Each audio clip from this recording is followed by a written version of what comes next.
দৈনন্দিন আমাদের যা করণীয়, দৈনন্দিন ইবাদত বন্দিগির মধ্যে একজন মুসলিমের যে রুটিন রয়েছে, দৈনন্দিন আমি কি করব। একজন মুমিন তার জীবনে রুটিন থাকবে। দেখেন, আপনি ব্যবসা যখন করেন ঠিকই বোঝেন, ব্যবসা কোন সামানের রেট কোন দিন কত, কোনটা বেচলে আপনার লাভ হবে, কোনটা বেচলে লস হবে, কোনটা বেচলে বেশি বেনিফিট হবে, কোনটা আপনার গুদামজাত করে আপনার রাখবো, স্টক করে রাখবো, পরে দাম যখন বেশি হবে তখন আমি বেচবো, সব বোঝেন আপনি। আখিরাতের ক্ষেত্রে আসলে আপনি বেকুব হয়ে যান, আপনি বোকা হয়ে যান, আপনার দিনই কোনো সেন্স থাকে না, আপনার কোনো হারা ভাড়াদের তো আক্কা থাকে না, যা ইচ্ছা তা বলে দিচ্ছেন, যা ইচ্ছা তা করে দিচ্ছেন, যেমন ইচ্ছা তেমন আপনি কি করতেছেন, রুজি করতেছেন। না না না না না, মুমিনের সেই মাথা থেকে নিয়ে পা পর্যন্ত পুরোটা জীবন আল্লাহর আনুগত্য কাটাবে, রাসূল সাল্লাল্লাহু আলাইহি সাল্লামের তরিকা পদ্ধতিতে আদর্শে কাটাবে। মুমিন কখনো মুশরিক কাফেরদের মতো দুশ্চরিত্র হবে না, খেয়ানতকারী হবে না। সাবধান সাবধান সাবধান।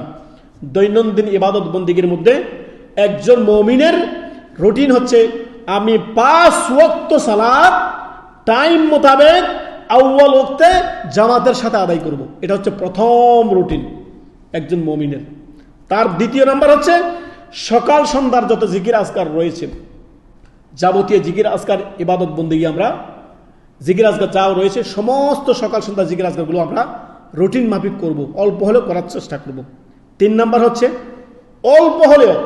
অল্প কিছু হলেও দৈনন্দিন নিয়মিত আমরা কোরআন পাঠ করব, কোরআন তেলাওয়াত করব, কোরআন বুঝে শুনে তেলাওয়াত করব। এতে করে এটা আমাদের দৈনন্দিন রুটিনের কথা আমি বলছি। তারপরে 4 নাম্বার হচ্ছে, ব্যবসা বাণিজ্যে লেনদেন আদান প্রদান মামালাতে সব সময় সচ্চরিত্রবান হব, সত্যবাদী হব, খেয়ানতকারী হব না, আমানতদার হব। সততা, আমানত, মিথ্যা, খেয়ানত খেয়াল রাখতে হবে। সততা হচ্ছে মুমিনের বৈশিষ্ট্য। অতএব 4 নাম্বার, আপনি অবশ্যই সার্বিক জীবনে আপনি সচ্চরিত্রবান, সত্যবাদী হবেন। এটা মুমিনের চরিত্র, 4 নাম্বার করণীয়।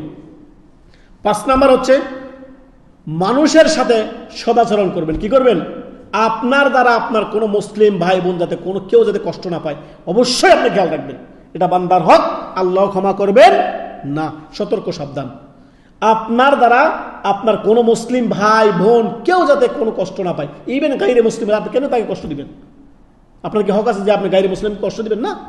আপনার আচার ব্যবহার, চলা ফেরা, কথাবার্তা, সার্বিক আপনার বিষয়ে যাতে আপনার কোনো মুমিন ভাই কোনোদিনও কষ্ট না পায়, কাউকে কষ্ট দিয়েন না। আর 6 নাম্বার হচ্ছে, ঘুমানোর পূর্বে অবশ্যই সালাতুল ভিতর আপনি আদায় করে নেবেন। এই 5-6টি করণীয় হচ্ছে সহজ। ইসলাম আমাদের জন্য সহজ বিধান, কোনো কঠিন নয়, একেবারে সহজ। দেখুন,